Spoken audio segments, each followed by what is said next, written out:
Top tip number 3.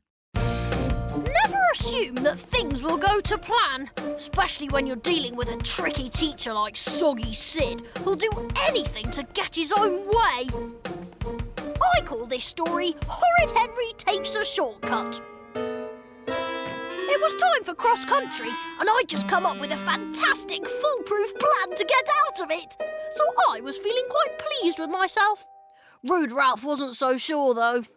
Oh, I'm not sure about this, Henry. What if it all goes wrong? Nothing is going to go wrong. But you've entered us for the cross-country race against the Brickhouse Boys.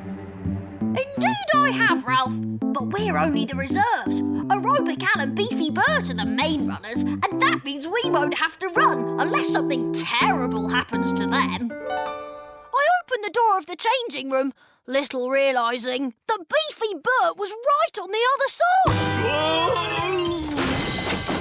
Oops. And that he was now lying on top of Aerobic Al, who was under a big pile of footballs. No! Which meant that something terrible had just happened to Aerobic Al and Beefy Bert, and Ralph and I were now the main runners in the cross-country contest against the Brickhouse Boys. Uh-oh. Soggy Sid was on the scene in moments. And what happened to you two? Oh, dunno. Oh, dunno. And that was the end of my perfect plan to get out of cross-country.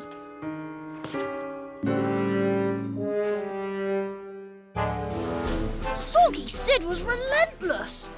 So, you will begin here at the school gates and run as fast as you possibly can to the halfway checkpoint in the park, where I will be waiting.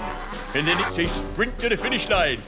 Only about 5 miles in all. 5 miles? I had to act fast. Oh, the pain. Ralph caught on quickly. A local law. But Soggy Sid wasn't fooled. The honour of the school is at stake. So, no pain, no gain. See you at the start line in 5 minutes. So much for your great idea, Henry. How are we going to run 1 mile, let alone 5? Shh! I'm trying to think. Eureka! That's it! Yes! I, Henry, have a plan. We're going to take a shortcut. This route runs straight past my house. Right. And from there, we can use bikes to get to the park.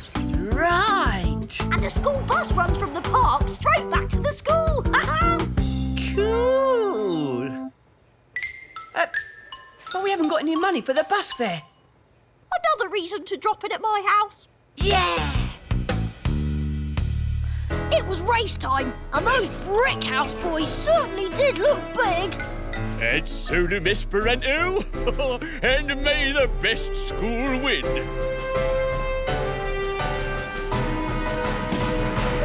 The Brickhouse Boys were off like greased lightning. After 'em, lads.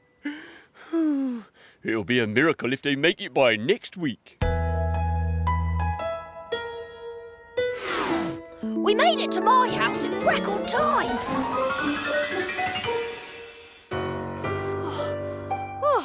Home sweet home. Come on.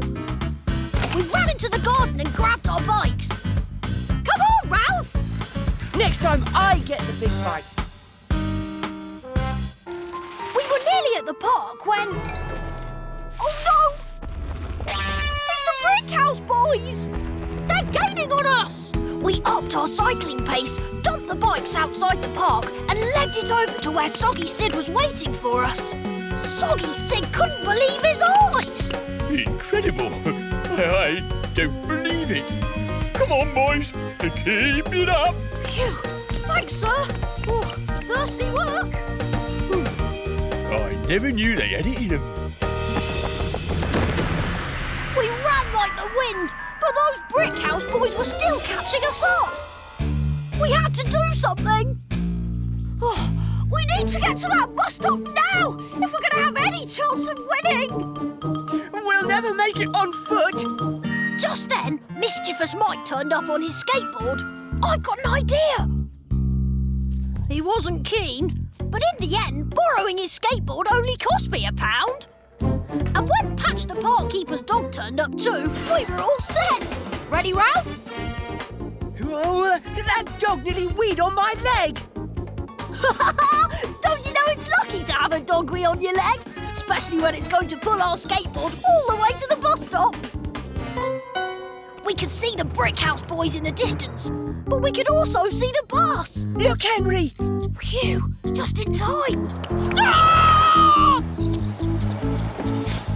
Can we have 2 to the school gates, please? But there was a problem. What do you mean you haven't got enough money, Henry? It's not my fault. Blame my horrid parents who never give me any pocket money. What are we going to do now? We'll think of something! And we did! I had just enough money for a shopping trolley. Oh, we'd have got a really big trolley for £1. Oh, stop moaning and push, will you? It was my idea, so I got to ride in the trolley. And Ralph got to push. Look out for the cat! There's the next bus stop. We should have enough money to get a bus from there. Come on, Ralph, push! Faster, Ralph! We've got to catch this bus!